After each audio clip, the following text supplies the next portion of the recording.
Robert Jenrick, hi. It's always great to see you. Thanks for joining us on the programme. My goodness me, what on earth happened overnight with the UN Secretary-General? There's been calls by Israel for him to resign after his speech in New York. I'm sure you've heard what he had to say. What did you make of his comments?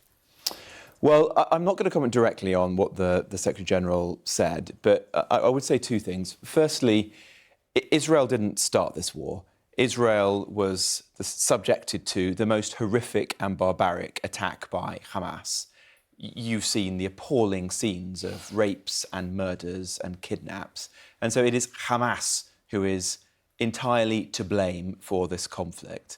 And secondly, because of that, there shouldn't be any false equivalence between Israel and Hamas. Israel is a free democratic country trying to defend itself. It must do that in accordance with international law, and we've spoken extensively to Israel to encourage them to do so, and we're confident that they are. But you can't compare them and their activities to a brutal and evil terrorist organisation like Hamas. Palestinian people have been subjected to 56 years of suffocating occupation, and 1,400 murders didn't happen in a vacuum, is what the UN Secretary-General said. Is that responsible language in your opinion? Well, I don't think, as I said, that you should be comparing Israel to Hamas, and neither should you be suggesting in any way that Israelis, innocent Israeli civilians, are to blame, have any culpability for what happened.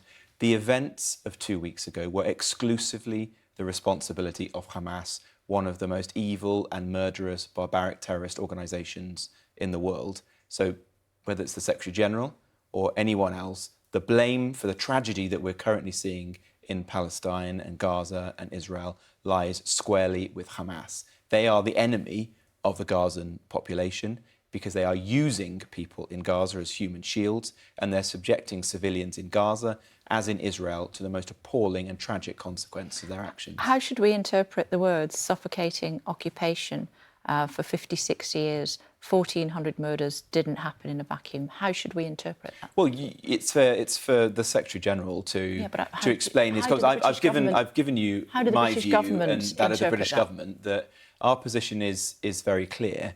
We support Israel's right to defend itself. We are appalled by what happened 2 weeks ago, and we want to see Israel secure its borders. Above all, we want to get those hostages back. That is our priority now, whether they be we'll come to the hostages or other citizens. We'll come to the hostages, Minister, if we may. But just to clarify on that, then you're not going to go any further. But you're not going to say that it's inappropriate language from him, but it's not something that the British government recognises. Yeah, we would never make any connection between the events that we saw in Israel, the appalling terrorist attack, and any activities of the state of Israel. Israel is a free democratic country, the right to defend itself, and we're supporting them in that effort because the world will be a better place if we can rid it of Hamas. He goes on to say clear violations of humanitarian law in Gaza. Would you agree with that? We don't agree with that. If he's referring to what has happened over the course of the last 2 weeks, we don't believe that Israel has broken international law. There is a clear right in international law for a nation to defend itself, and that's what Israel is doing. We do want to see Israel, wherever practicable, and it's immensely difficult to do, to surgically degrade and eradicate Hamas. That's what they're trying to do, and we obviously hope that they succeed because, as I say, the world will be a better place. It will be a blessing if we can rid the world of Hamas. Will the UK support a temporary ceasefire to allow humanitarian aid into Gaza? Well, we're not asking for a ceasefire. It's very difficult, in fact, it's impossible to reach agreement with a terrorist organisation hell-bent on the destruction of your country and your people. What we have been working at the highest levels for is for further humanitarian aid, whether that be food, fuel, medical supplies, or other support to get in to Gaza to support the civilian population there, many of whom are undoubtedly suffering. The challenge there is not just, of course, persuading the parties to agree to that, such as Egypt, but it's also ensuring that that isn't diverted by Hamas. Hamas do have a history of misusing aid and particularly fuel that's gone into Gaza for their own purposes. The one group of people who are not starving in Gaza are Hamas. We've got to ensure that doesn't happen. And so we understand why the neighbouring countries around Gaza will be thinking very carefully about that and how the aid can enter the country without being diverted for terrorist purposes. All that said,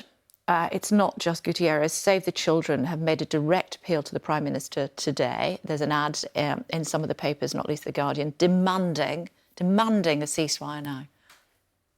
Well, as I say, you can't reach agreement, or it's very difficult to reach agreement with a terrorist organisation. And our priority right now has to be enabling Israel to defend itself and getting the hostages out. I mean, remember, there are still coming to the hostages. Want to talk to you about this call from Safe? No, they're not. There are hundreds. No one's forgetting about the hostages. Some people are. There are certainly not on this programme. Save the Children demanding that people, that the Prime Minister tell Rishi Sunak to call for an immediate ceasefire. Well, as I say, we support Israel's right. In fact, its obligation to defend itself.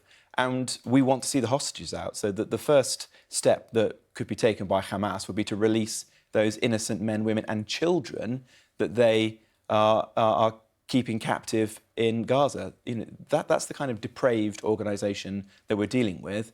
And talk of making peace with them seems fanciful, at least until they've made that first step. Ceasefire's not making peace, though, is it?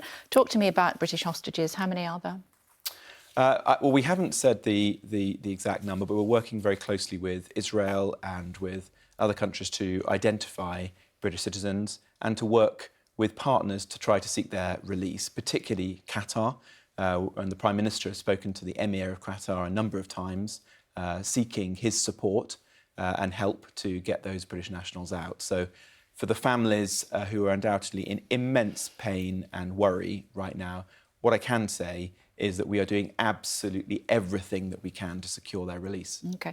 Talk to me about migrant hotels. How many of the ones that you're withdrawing from are in Labour constituencies?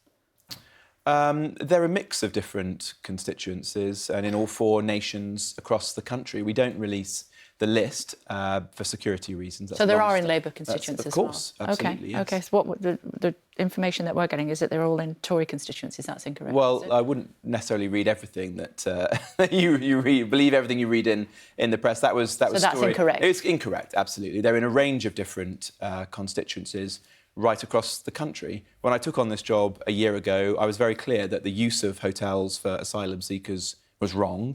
It was completely inappropriate and had to end. And as a result of the work that we've done over the last 12 months, finding new and more appropriate forms of accommodation for illegal migrants and the reduction in the numbers coming across. Where are you going to put them? In cheaper and more appropriate forms of accommodation. We've stood up large military sites.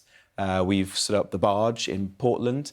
And we're finding cheaper forms of housing in areas across the country. It was never the right policy to have people in hotels. It was born out of the very large numbers that were coming across a year or 2 ago.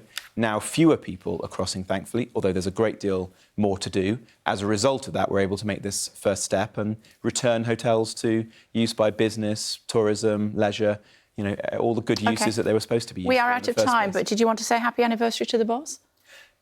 Yep, it's been a big year for Rishi Sunak, and I'm pleased that he's making progress. I know he's going to be continuing to work hard on all our behalf. I know you're rushing. It's good to see you. Thanks very much, Minister. Thank you.